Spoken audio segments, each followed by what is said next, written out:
Around 5 years ago, it struck me that I was losing the ability to engage with people who aren't like-minded. The idea of discussing hot-button issues with my fellow Americans was starting to give me more heartburn than the times that I engaged with suspected extremists overseas. It was starting to leave me feeling more embittered and frustrated. And so just like that, I shifted my entire focus from global national security threats to trying to understand what was causing this push towards extreme polarization at home. As a former CIA officer and diplomat who spent years working on counter-extremism issues, I started to fear that this was becoming a far greater threat to our democracy than any foreign adversary. And so I started digging in, and I started speaking out, which eventually led me to being hired at Facebook and ultimately brought me here today to continue warning you about how these platforms are manipulating and radicalizing so many of us, and to talk about how to reclaim our public square. I was a Foreign Service officer in Kenya just a few years after the September 11th attacks, and I led what some call hearts and minds campaigns along the Somalia border. A big part of my job was to build trust with communities deemed the most susceptible to extremist messaging. I spent hours drinking tea with outspoken anti-Western clerics and even dialogued with some suspected terrorists. And while many of these engagements began with mutual suspicion, I don't recall any of them resulting in shouting or insults. And in some cases, we even worked together on areas of mutual interest. The most powerful tools we had were to simply listen, learn, and build empathy. This is the essence of Hearts and Minds work.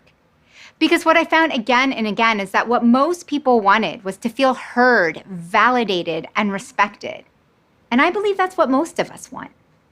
So what I see happening online today is especially heartbreaking and a much harder problem to tackle.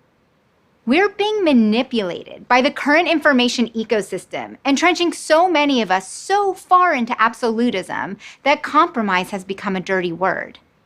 Because right now, social media companies like Facebook profit off of segmenting us and feeding us personalized content that both validates and exploits our biases. Their bottom line depends on provoking a strong emotion to keep us engaged, often incentivizing the most inflammatory and polarizing voices, to the point where finding common ground no longer feels possible. And despite a growing chorus of people crying out for the platforms to change, it's clear they will not do enough on their own.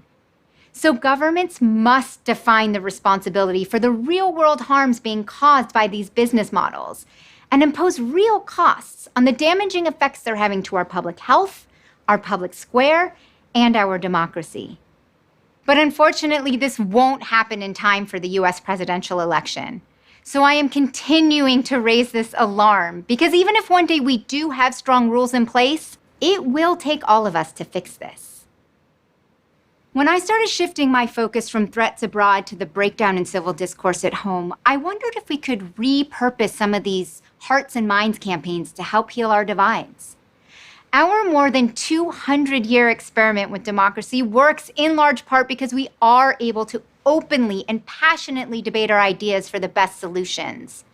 But while I still deeply believe in the power of face-to-face civil discourse, it just cannot compete with the polarizing effects and scale of social media right now. The people who are sucked down these rabbit holes of social media outrage often feel far harder to break of their ideological mindsets than those vulnerable communities I worked with ever were. So when Facebook called me in 2018 and offered me this role heading its elections integrity operations for political advertising, I felt I had to say yes. I had no illusions that I would fix it all. But when offered the opportunity to help steer the ship in a better direction, I had to at least try. Now, I didn't work directly on polarization, but I did look at which issues were the most divisive in our society and therefore the most exploitable in elections interference efforts, which was Russia's tactic ahead of 2016. So I started by asking questions.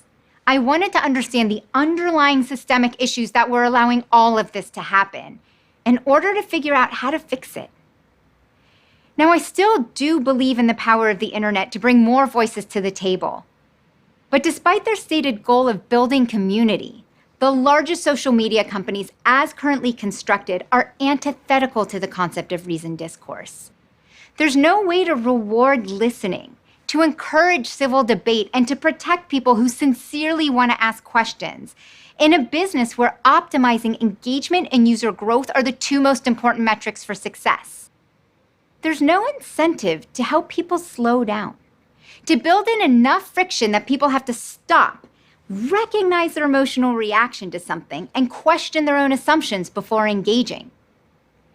The unfortunate reality is, lies are more engaging online than truth, and salaciousness beats out wonky, fact-based reasoning in a world optimized for frictionless virality. As long as algorithms' goals are to keep us engaged, they will continue to feed us the poison that plays to our worst instincts and human weaknesses. And yes, anger, mistrust, the culture of fear, hatred, none of this is new in America. But in recent years, social media has harnessed all of that, and as I see it, dramatically tipped the scales. And Facebook knows it.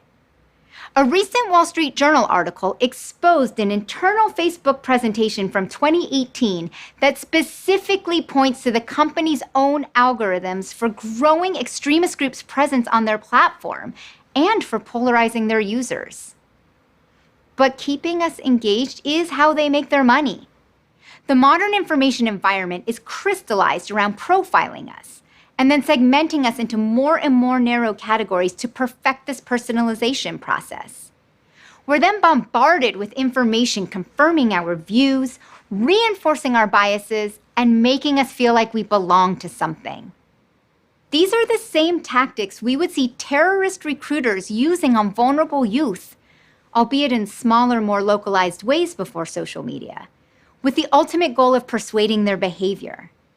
Unfortunately, I was never empowered by Facebook to have an actual impact. In fact, on my second day there, my title and job description were changed, and I was cut out of decision-making meetings. My biggest efforts, trying to build plans to combat disinformation and voter suppression in political ads, were rejected. And so I lasted just shy of 6 months. But here is my biggest takeaway from my time there. There are thousands of people at Facebook who are passionately working on a product that they truly believe makes the world a better place. But as long as the company continues to merely tinker around the margins of content policy and moderation, as opposed to considering how the entire machine is designed and monetized, they will never truly address how the platform is contributing to hatred, division, and radicalization.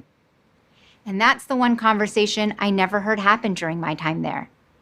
Because that would require fundamentally accepting that the thing you built might not be the best thing for society, and agreeing to alter the entire product and profit model. So what can we do about this? I'm not saying that social media bears the sole responsibility for the state that we're in today. Clearly, we have deep-seated societal issues that we need to solve. But Facebook's response that it is just a mirror to society is a convenient attempt to deflect any responsibility from the way their platform is amplifying harmful content and pushing some users towards extreme views. And Facebook could, if they wanted to, fix some of this. They could stop amplifying and recommending the conspiracy theorists, the hate groups, the purveyors of disinformation, and yes, in some cases, even our president. They could stop using the same personalization techniques to deliver political rhetoric that they used to sell us sneakers. They could retrain their algorithms to focus on a metric other than engagement. And they could build in guardrails to stop certain content from going viral before being reviewed.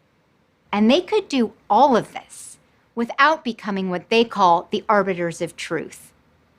But they've made it clear that they will not go far enough to do the right thing without being forced to. And to be frank, why should they? The markets keep rewarding them and they're not breaking the law. Because as it stands, there are no US laws compelling Facebook or any social media company to protect our public square, our democracy, and even our elections. We have ceded the decision-making on what rules to write and what to enforce to the CEOs of for-profit internet companies. Is this what we want? A post-truth world where toxicity and tribalism trump bridge building and consensus seeking? I do remain optimistic that we still have more in common with each other than the current media and online environment portray. And I do believe that having more perspectives surface makes for a more robust and inclusive democracy. But not the way it's happening right now. And it bears emphasizing, I do not want to kill off these companies. I just want them held to a certain level of accountability, just like the rest of society. It is time for our governments to step up and do their jobs of protecting our citizenry. And while there isn't one magical piece of legislation that will fix this all, I do believe that governments can and must find the balance between protecting free speech and holding these platforms accountable for their effects on society. And they could do so in part by insisting on actual transparency around how these recommendation engines are working, around how the curation, amplification, and targeting are happening. You see, I want these companies held accountable not for if an individual posts misinformation or extreme rhetoric, but for how their recommendation engines spread it, how their algorithms are steering people towards it, and how their tools are used to target people with it. I tried to make change from within Facebook and failed. And so I've been using my voice again for the past few years to continue sounding this alarm and hopefully inspire more people to demand this accountability. My message to you is simple. Pressure your government representatives to step up and stop ceding our public square to for-profit interests. Help educate your friends and family about how they're being manipulated online. Push yourselves to engage with people who aren't like-minded. Make this issue a priority. We need a whole-of-society approach to fix this. And my message to the leaders of my former employer, Facebook, is this. Right now, people are using your tools exactly as they were designed to sow hatred, division, and distrust. And you're not just allowing it, you are enabling it. And yes, there are lots of great stories of positive things happening on your platform around the globe, but that doesn't make any of this okay. And it's only getting worse as we're heading into our election, and even more concerning, face our biggest potential crisis yet. If the results aren't trusted, and if violence breaks out. So when in 2021 you once again say, we know we have to do better, I want you to remember this moment. Because it's no longer just a few outlier voices. Civil rights leaders, academics, journalists, advertisers, your own employees are shouting from the rooftops that your policies and your business practices are harming people and democracy. You own your decisions, but you can no longer say that you couldn't have seen it coming. Thank you.